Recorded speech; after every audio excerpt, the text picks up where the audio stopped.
Boa tarde a todos. Boa tarde. Nós estamos reunidos para estudarmos a obra A Gênese. Vamos estudar predições do Evangelho. Está no capítulo 17. O item é o item 43, em que são as anotações de Mateus e a anotação de Marcos. No estudo anterior, nós lemos já o item 43, o item 44. Foi praticamente o estudo inteiro comentando essas duas passagens. Então, nós vamos fazer uma leitura corrida e a partir do item 45, nós vamos ler e comentar, ler e comentar. Rogamos ao nosso Senhor Jesus que nos conduza e nos inspire nesse propósito. Vamos lá, então? Disse então Jesus a seus discípulos: se alguém quiser vir nas minhas pegadas, renuncie a si mesmo, tome a sua cruz e siga-me. Pois aquele que quiser salvar a vida, a perderá. E aquele que perder a vida por amor de mim, a encontrará de novo. De que serviria a um homem ganhar o mundo inteiro e perder a alma? Ou por que preço poderá o homem comprar sua alma depois de a ter perdido? Porque às vezes a criatura passa uma encarnação inteira perdendo a alma. Nos últimos 2, 3 anos para desencarnar, ele vai tentar pegar o dinheiro dele para tentar resgatar a alma dele? Não tem jeito. Já foi. Já foram mais de 60 anos. Ou por que preço poderá o homem comprar sua alma depois de a ter perdido? Porque o Filho do Homem há de vir na glória de seu Pai com seus anjos, e então dará a cada um segundo as suas obras. Digo-vos em verdade que alguns daqueles que aqui se encontram não sofrerão a morte, sem que tenham visto o Filho do Homem no seu reino. Isso estava em Mateus. Vamos ver Marcos. Então, levantando-se do meio da assembleia, o sumo sacerdote interrogou a Jesus desta forma: nada responde ao que estes depõem contra ti? Mas Jesus se conservava em silêncio e não respondeu. Interrogou de novo o sumo sacerdote, que é Caifás, né? És o Cristo, o Filho de Deus, para sempre bendito? Jesus lhe respondeu: eu o sou. E vereis um dia o Filho do Homem assentado à direita da majestade de Deus e vindo sobre as nuvens do céu. Então nós estamos vendo aqui que ele está se reportando ao Antigo Testamento, e nós lemos hoje, inclusive. Logo o sumo sacerdote, rasgando-lhe a veste, que era um costume, lhe diz: que necessidade temos de mais testemunhos, né? Esse homem aqui denunciou que ele está se achando maior do que Moisés. Vamos sacrificar. Vamos ver agora o comentário do nosso professor Denizar. Item 45. Jesus anuncia o seu segundo advento, mas não diz que voltará à terra com um corpo carnal, nem que personificará o Consolador. Apresenta-se como tendo de vir em espírito na glória de seu Pai, para julgar o mérito e o demérito e dar a cada um segundo as suas obras, quando os tempos forem chegados. Que é aqui, ó. Porque o Filho do Homem há de vir na glória de seu Pai com seus anjos, e então dará a cada um segundo as suas obras. Estas palavras, alguns dos que aqui estão não sofrerão a morte sem terem visto vir o Filho do Homem no seu reinado. Vamos lá. Essas palavras, abre aspas. Alguns dos que aqui estão não sofrerão a morte sem terem visto vir o Filho do Homem no seu reinado. Fecha aspas. Olha o que Kardec comenta. Parece encerrar uma contradição, pois é incontestável que ele não veio durante a vida de nenhum daqueles que estavam presentes. Jesus, entretanto, não podia enganar-se numa previsão daquela natureza, principalmente com relação a uma coisa contemporânea, ou seja, da sua época. e que ele dizia a respeito de modo pessoal. Deve-se indagar, em primeiro lugar, se suas palavras foram sempre reproduzidas fielmente. Volta lá. Alguns dos que aqui estão, se ele está falando, Jesus, não sofrerão a morte sem terem visto vir o Filho do Homem no seu reinado. Pergunto, daquele grupo que estava ali olhando para eles, todos viram Jesus no seu reinado? Alguns dos que estão aqui, alguns dos que aqui estão, não sofrerão a morte sem terem visto o Filho do Homem no seu reinado. A morte, gente, a morte é o final da vida física, vamos supor isso. Mas isso aqui era uma metáfora. Quando é que eu passo a ser um espírito que vivo na eternidade? Quando eu não mais necessitar reencarnar. Enquanto eu necessito reencarnar, se eu preciso reencarnar, eu estou no mundo transitório. Eu estou aonde? Na erraticidade. Eu só tenho a vida eterna, a vida real, a vida em espírito, quando eu não mais preciso reencarnar. Eu não mais preciso entrar na carne. E aqui ele vem. Alguns dos que aqui estão não sofrerão a morte. Está falando dessa morte. Sem terem visto vir o Filho do Homem no seu reinado. Aí vem Kardec. Parece encerrar uma contradição. Por quê? Pois é incontestável que Jesus não veio durante a vida de nenhum daqueles que estavam presentes. A história que Jesus vai retornar. Sim, aquele povo todo morreu e não viram Jesus retornar. Será que era isso que Jesus estava se referindo? E Jesus afirma, alguns dos que aqui estão não sofrerão a morte sem terem visto o Filho do Homem no seu reinado. Sim, Senhor, mas todo mundo morreu e não te viu no reinado. Aí é que Kardec está perguntando. Jesus, entretanto, não podia enganar-se numa previsão daquela natureza, principalmente com relação a uma coisa da própria época deles, e que ele dizia a respeito de modo pessoal, que ele estava falando de quem? Dele mesmo. Aí ele diz, Kardec, deve-se indagar, em primeiro lugar, se suas palavras foram sempre reproduzidas de forma fiel.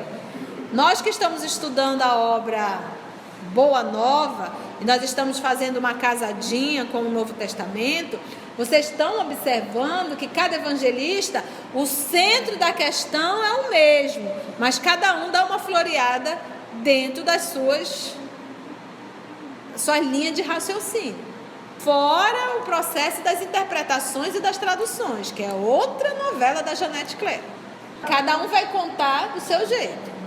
Aí ele vem. É de duvidar se considerando-se que ele, Jesus, nada escreveu. Nada. Que elas, a história, só foram registradas depois de sua morte. Mas no Boa Nova, Humberto de Campos retrata que o Evangelho de Mateus, algumas anotações de Levi, que é Mateus, ele fez na mesma hora. Algumas, Pai Nosso foi ele copiou na hora, online. Que elas só foram registradas depois de sua morte. Que cada evangelista, olha só como Kardec é, olha o bom senso dele. Porque eu acho interessante as pessoas pegarem isso aqui e dizer, não, mas está escrito, não, mas está aqui. Não, isso é fanatismo. Você tem que entender que isso é fanatismo. Você tem que entender o que é uma tradução. Você tem que entender o que é uma tradução interpretativa.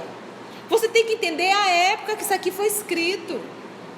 Não dá para ler isso aqui sem você ter se preparado previamente com recursos para poder entender. Principalmente se você for mergulhar no Antigo Testamento. Tem coisa aqui que não dá para estudar sozinho não. Tu tem que ter alguém especialista do teu lado. Então é fanatismo. Nós não podemos ser fanáticos. Nós temos que ter bom senso. E você vê, por isso que Camille Flammarion, quando no momento do sepultamento de Allan Kardec, ele disse, ele era o bom senso encarnado. Olha aqui, você está vendo. Então um homem para aquela época, século XIX, já a visão dele, Jesus não deixou nada escrito. Até hoje ninguém pensa. As pessoas acham que foi Deus que escreveu isso aqui. Foi Deus que escreveu. Então isso é o quê? Fanatismo. O que é o fanatismo? A pessoa não pensa. E nós já sabemos que os profetas são enviados de Jesus, que é o responsável, é o Messias. Deus, quando delega, ele delega.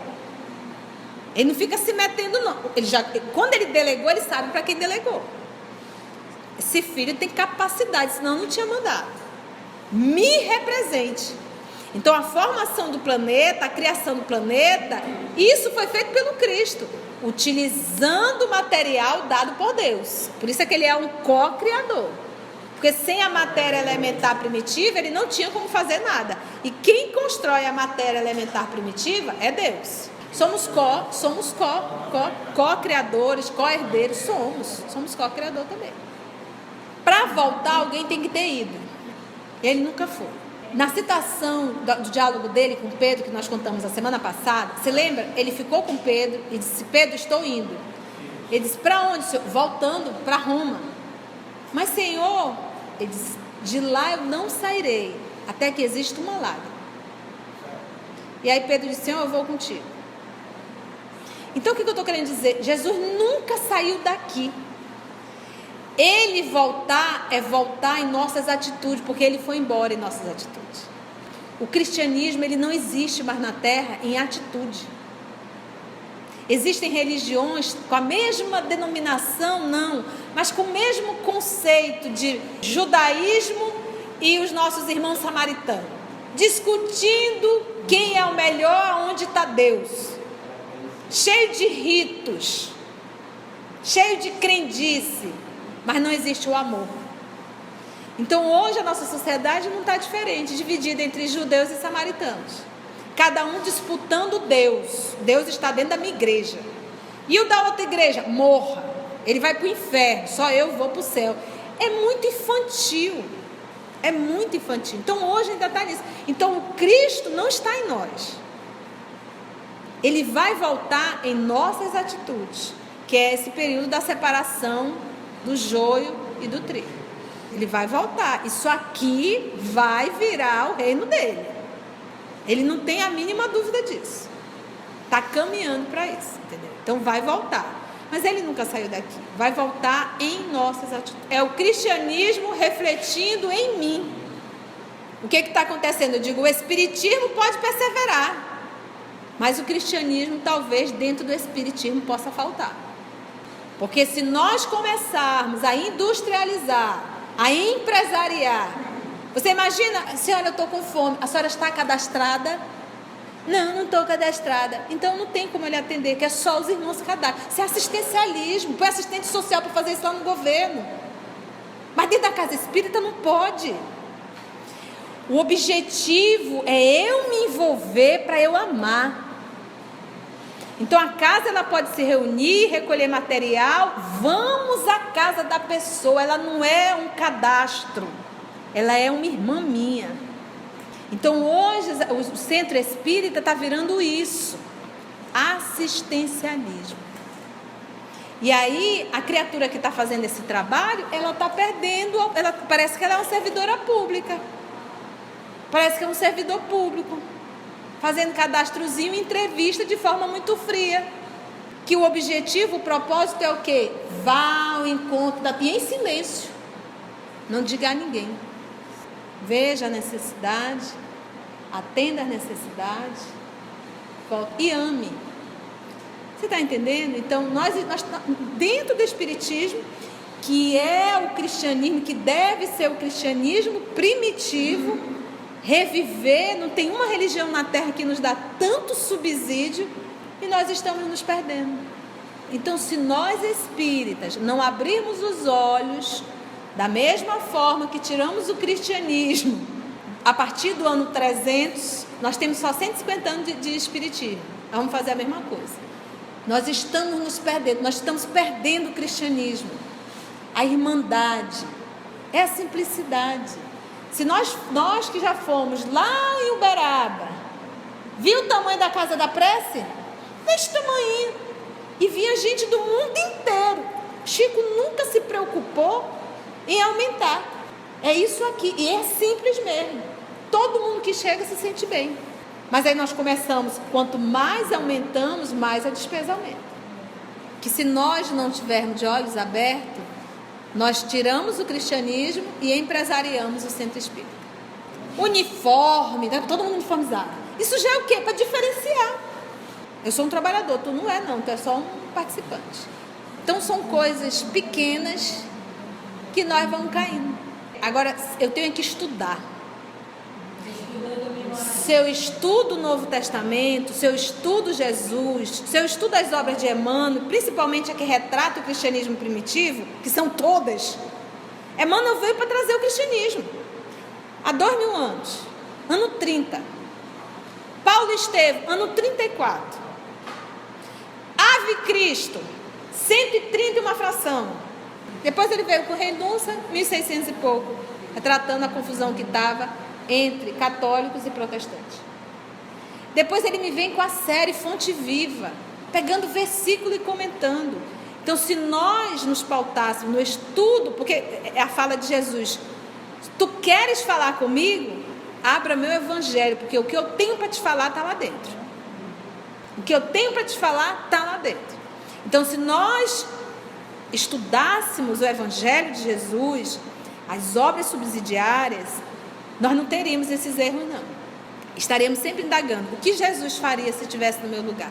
Com certeza não é dizer: a senhora está cadastrada? A senhora tem dinheiro para pagar a sua matrícula, a sua inscrição? A senhora tem dinheiro para comprar o lanche? Então a indagação é sempre essa: o que Jesus faria se ele estivesse aqui no meu lugar? Então, se eu quero me arvorar a estudar o cristianismo, eu vou ler o Novo Testamento, eu vou ler Humberto de Campos. Vocês estão vendo o que nós estamos fazendo no Boa Nova. Nós estamos descobrindo coisa ali que ninguém sabia. O que a tia faz? A tia traz o Boa Nova e a tia traz o Novo Testamento. Vamos atrás daquela história nos 4 evangelistas. Pode ser cansativo? Não sei, para mim não é, para alguém pode ser. Vamos em Mateus, vamos em Lucas, vamos em Marcos, vamos em João. Todos estão contando a mesma história? Estão, mas cada um do seu ponto de vista. Agora vamos para o Boa Nova. Puxa vida, é uma delícia. É um quebra-cabeça, a peça que estava faltando encaixou, porque o Humberto explicou o que era. E às vezes o que ele explica, o que um falou com o que o outro falou. Sozinho não estaria certo. Essas obras, há 2000 anos, 50 anos depois, Ave Cristo, Renúncia, essa série, Humberto de Campos, isso é programação divina. Isso é coisa de gente grande. É terceira revelação. Isso não é fanatismo não, gente, é bom senso. Vocês sabiam que vocês estão dentro da terceira revelação? Por isso que em 1857 veio o primeiro livro dos Espíritos. Não veio o Chico primeiro para trazer as obras subsidiárias. Veio primeiro base. Veio o livro dos Espíritos, livro dos Médiuns, o Evangelho, Céu e Inferno, a Gênese. Kardec não satisfeito, mas fez o que é o Espiritismo, fez a Revista Espírita, fez Viagem Espírita. O Espiritismo na sua mais simples acepção. Veio a esposa, deu o material dele, toma obras póstumas. Já? Beleza? Agora vamos às obras 100 anos depois. Quase 100 anos depois. 1857, 1904, foi o Kardec, o Chico reencarnou, começou a psicografar em 1930 alguma coisinha, se não me falha a memória. Mas a primeira foi Parnaso de Além Túmulo, que ele tinha 17 anos. Então, agora, está preparado? Agora vamos para as subsidiárias. E olha, meus irmãos, eu nunca peguei um erro nas obras. André Luiz, que foi uma das coisas que a gente viu em Ivone, André Luiz, as obras de Ivone, quando vai retratar o mundo espiritual, ela casa perfeitamente, falando da reencarnação, da programação da reencarnação, de como fica, ela casa perfeitamente. É uma obra maravilhosa. Mas, não sei se foi algum problema do médium, sei lá o que foi, que passou meio que essa palavra como se a linguagem universal seria do esperanto, e que a linguagem universal é a do pensamento. Entendeu? Mas a obra 99,99% é perfeita. Muitas informações tem dentro dessa obra. Então, o que nos falta é estudo. Estudo sério. sabe, meticuloso, caderninho na mão, canetinha. E Kardec fala isso: todo aquele que deseja estudar essa doutrina seriamente, ele diz assim, ele usa o termo seriamente. Então quer dizer, tem gente que estuda sem seriedade. Deve iniciar por uma pequena brochura chamada,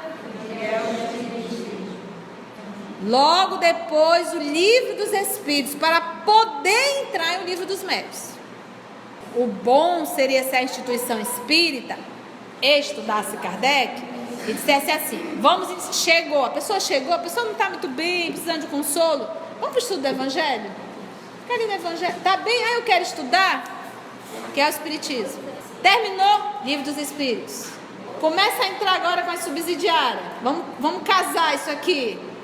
Gente, aí sim nós iríamos formar estudantes da doutrina espírita. É o mundo, né? Vamos lá. O que constituiu prova evidente de que aquelas expressões não são textualmente as de que se serviu Jesus. Além disso, é provável que o sentido tenha sofrido alterações ao passar pelas sucessivas. Olha o raciocínio de Kardec. Porque, gente, tem palavras que eu encontro em um idioma que no outro não tem. E ele conversou com vários teólogos. Kardec era muito inteligente. Por outro lado, é fora de dúvida que, se Jesus houvesse dito tudo o que pudera dizer, ele se teria expressado sobre todas as coisas de modo claro e preciso, sem dar lugar a qualquer equívoco, conforme o fez com relação aos princípios de moral, ao passo que foi obrigado a velar, esse velar é de cobrir, ele foi obrigado a cobrir o seu pensamento sobre os assuntos que não julgou conveniente aprofundar. Quando Nicodemo se aproxima, o que eu posso fazer para adquirir o reino dos céus, né? Aí Jesus diz, tem que nascer de novo. Mas como eu, um homem velho, posso entrar de novo dentro do ventre da minha mãe? Aí Jesus cobre. Se tu que é um doutor da lei, não consegue entender essas coisas que te falo, né? As coisas da terra, como tu queres que eu te explique as coisas do céu? E ele diz, aí em metáfora, que o homem tem que renascer da água e do espírito. Aí a criatura acha que eu bati. Molha, dá um caldo na criatura e está tudo resolvido. Quem tem medo de água sai desesperado com o caldo que leva, né? Os apóstolos, convencidos de que a geração de que faziam parte devia testemunhar o que ele, Jesus, anunciava, foram levados a interpretar o pensamento de Jesus de acordo com aquela ideia. Por conseguinte, redigiram do ponto de vista do presente o que o mestre dissera, fazendo de maneira mais absoluta do que ele próprio teria feito.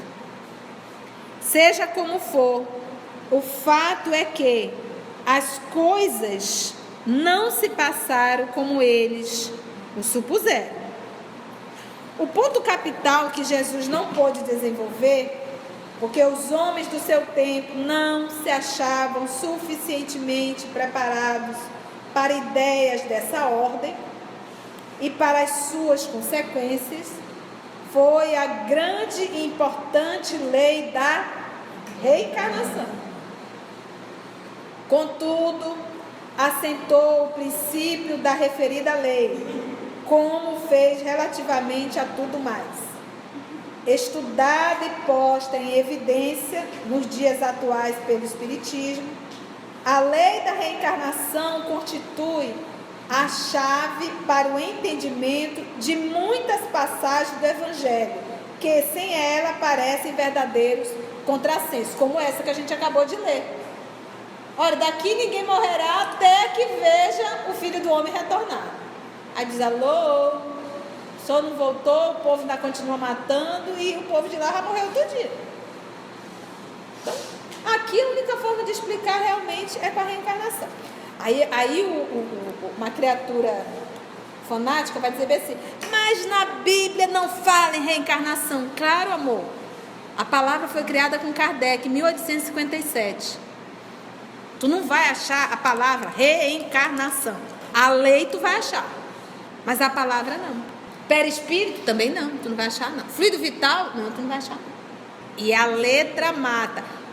O nosso querido Paulo vai falar de perispírito. Como é que ele diz? Corpos espirituais, corpos celestes. Mas perispírito ele não vai usar não. Quem criou a palavra foi Kardec. E os espíritos dizem a Kardec, posso chamar? Chama do que tu quiser, desde que tu entenda o que tu está falando. Quando tu fala, o animal tem alma, se tu entenderes que entre a alma do animal e a alma do homem existe uma distância mesma da alma do homem para Deus. Então tu pode até dizer que animal tem alma, mas tu tem que entender que a distância entre a alma de um animal e a tua é a mesma que tem da tua com Deus. Ou seja, gente, é quase infinita. Os espíritos apelaram nessa resposta, que é para entender. Pode até chamar, mas pelo amor de Deus, pensa. Ele não colocou nem entre nós e Jesus, colocou nós e Deus. Então não vamos ficar brigando, tem alma, não tem alma. Tu diz, meu filho, tu quer que tenha alma? Tá bom. Mas tu sabe qual é a distância que existe entre um e outro? Entre a tua alma e a alma do animal? Não, eles já são tão inteligentes. Eles já fazem. Então o livro dos Espíritos está errado. Tu tá certo. Lembra dos reinos? Mineral, monera, vegetal, animal. O princípio que habita aí, ele está nesse processo de evolução.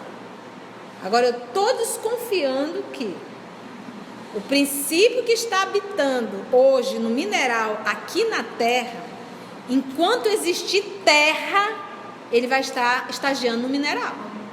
Você está entendendo? Olha, bilhões de anos uma existência de um planeta. Isso aqui vai explodir, chega uma hora que explode. A matéria está sempre em transformação.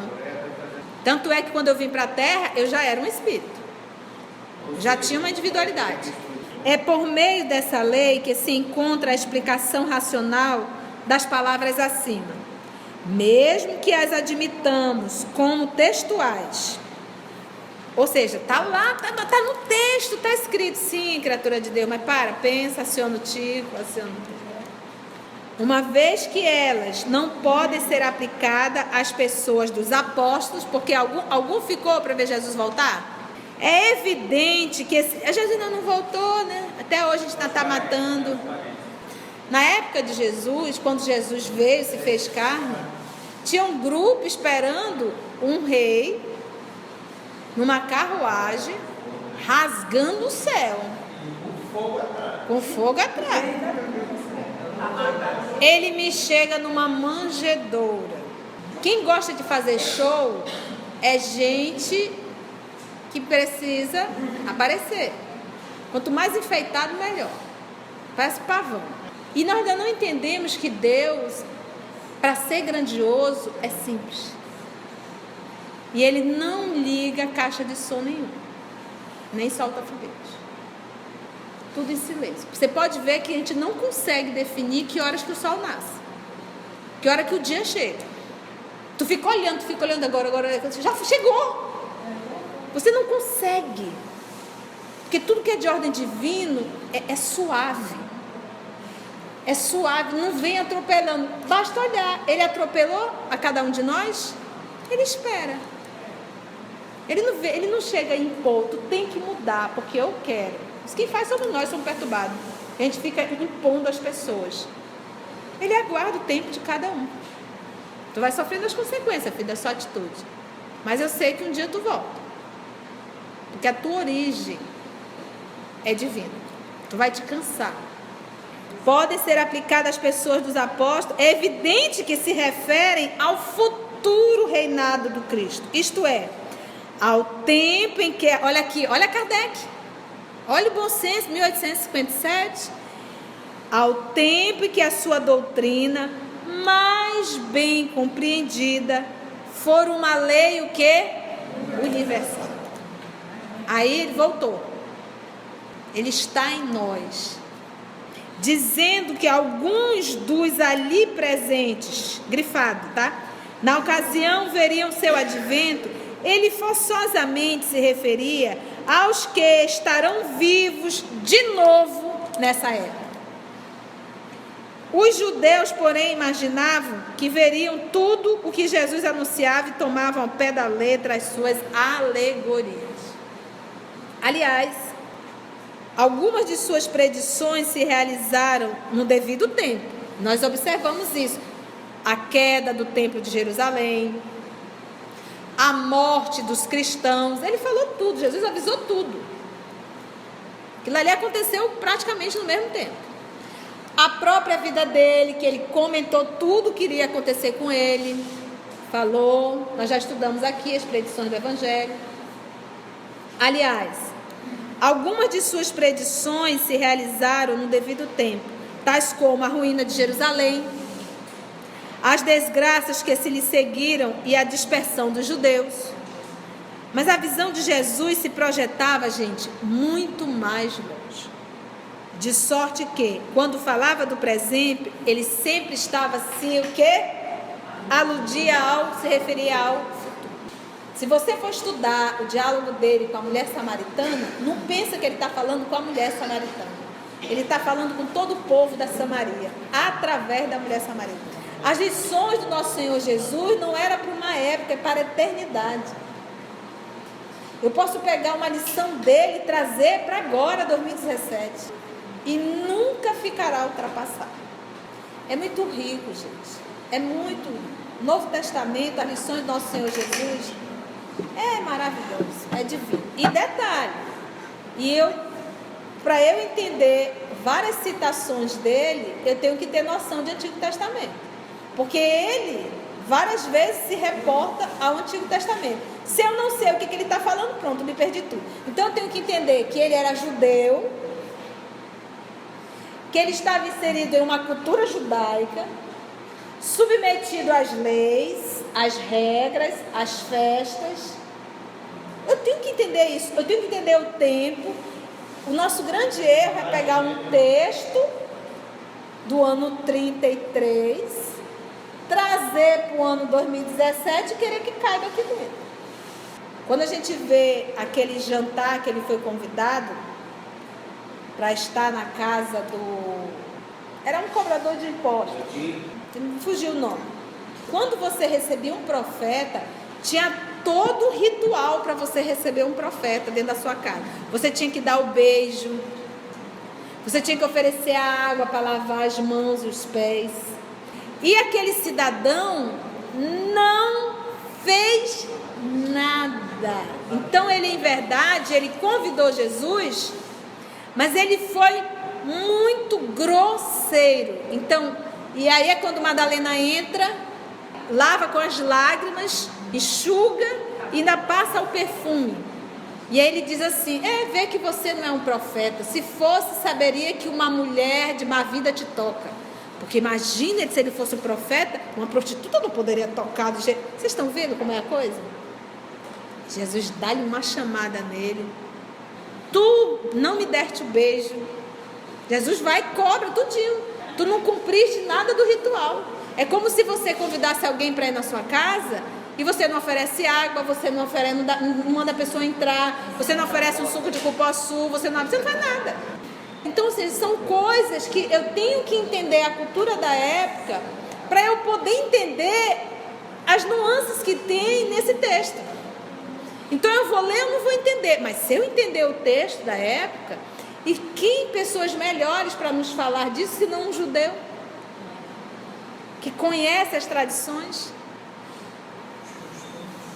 Porque o nosso irmão Haroldo diz que isso foi um cidadão que foi viver com os nossos irmãos judeus agora, um tempo, passou um tempão lá para se adaptar, para ver os costumes, para poder entender. Olha só.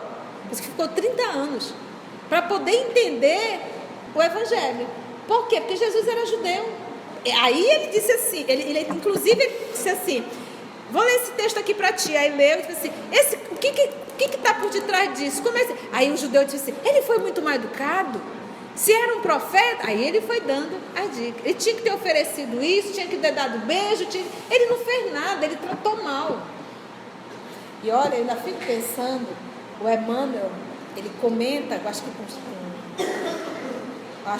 Chico, acho que isso não está escrito, são comentários. Ele diz assim: Chico, eu fui estudar o Evangelho em uma colônia espiritual. E eu, Emmanuel, me senti um crocodilo. O homem que comenta que tem fonte viva, que ele tira coisas do versículo, tu fica, como é que ele conseguiu tirar isso daqui? Só para você ver, o estudo, a cada vez que eu vou crescendo, amadurecendo, eu vou olhando detalhes, eu vou mergulhando nos textos, coisas que eu não tinha visto ainda antes. Esse movimento que nós vamos fazendo, que nós vamos crescendo, isso é infinito, porque são palavras de vida eterna. Vamos fazer nossa prece de encerramento? Fechando então os nossos olhos, a cada um de nós também aqui presente, agradecermos ao nosso Senhor Jesus por esse momento, por esse encontro, por essa assistência, por todo esse banquete, por esse alimento espiritual que é o amor. O que nos une, Senhor da vida, é o teu amor. É estarmos juntos todos os domingos e já nos sentimos família, irmãos um do outro, mãe, filhos, pais. E isso já faz parte da nossa vida. Muito obrigada, Jesus, porque foi o Senhor que nos uniu. E muito obrigado a todos vocês, amigos espirituais, que nos conduziram nessa tarde, que nos inspiraram, mesmo tendo um instrumento um tanto quanto falho, mas que já carrega a boa vontade de servir ao nosso Senhor Jesus. Muito obrigado, amado Mestre Jesus.